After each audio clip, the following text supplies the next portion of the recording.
Hello LEGO fans, welcome to LEGO for Life Studio. My name is Chris and today I'm gonna give you my best tip to improve my building skills. Here in front of me I bought some of my small MOCs built on 10 by 10 habitats. This one I built just before shooting this video. It is a cool little MOC showing some orcs walking down some stairs to a lava pit in the bottom.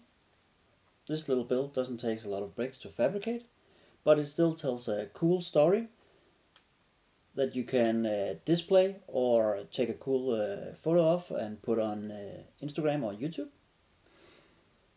The reason why I want to showcase this as a way to improve your building technique is that these 10 by 10 plates I have here in front of me, I can just grab one of these and I can try out a new building techniques and I can refine it before I build it at a large scale in a huge MOC. If we take this build again with the orcs, the things I was trying to improve here was how can I attach a walkway on the side of the wall and still make it look cool. So I experimented with some 1x1 round bricks with a pinhole in it, and I think it actually turned out pretty good. So if I'm going to build a mine with all these orcs, I now know exactly how I'm going to build the walkway. For this build, I also built with the plates attached to the side of the bricks. That is also a very neat way to build. It's easy if you want to make a large face, a rock for example, and you can attach the slope bricks to the sides. And of course, when you look at the back, you can see there is exactly 5 standard bricks and 2 plates between the studs, not on top bricks. And when I do that, I know that the plate will fit exactly on the side of the bricks. That way I don't have to try and error when I'm doing the big mark. I know exactly the spacing between. I just brought some other examples I had on my shelf. The first one here is a castle build where I'm experimenting with the facade of the castle and also the ways you can build the top to make it interesting. And when I have this, I know exactly how to build when I get to the castle if I want to build that. And of course you can experiment with a lot more, make a lot more brick texture inside the actual wall. In that way you can experiment with different techniques before you're actually going to build a huge MOC. The last MOC I want to showcase here on a 10 by 10 plate is a dentist office. This dentist office is actually from an original Lego build, the Lego Square I think it's called.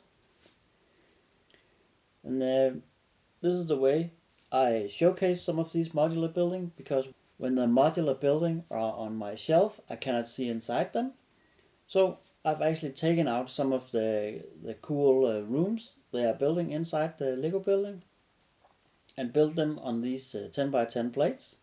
Then that way I can easily showcase them on my shelf and I can actually see all the cool details there are inside. For building your habitats, there are 2 ways you can go. The 10 by 10 plate give you the freedom to build at any height you want. You are not restricted. You can build as high as you like. Or you can actually go with these kind of build. These are 10 bricks tall and that is a standard size. You cannot deviate from that.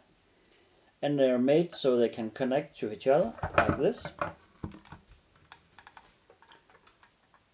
This is a cool way if you want to display your MOCs or small habitats, because you can actually stack them on top of each other I've seen some cool pictures of people doing these kind of habitats for all the collectible minifigures and displaying them, and I think that is also a very cool idea.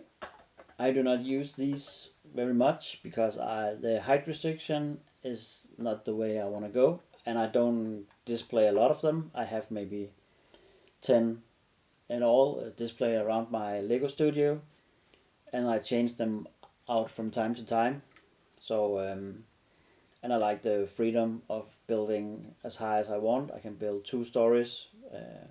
I can build an office and a cellar or a police office and a dungeon underneath it or whatever I like. So I usually just have these plates lying around, and I can just grab one and start refining my building techniques before I actually do a mock. If you want to refine your building techniques, I highly recommend you start building small before you're building big. I hope you find this video helpful and inspire you to try to build some small habitats to improve your building techniques. I hope you like this content. Feel free to roam around on my YouTube channel to find some cool marks and some cool building techniques, and I will see you in my next video.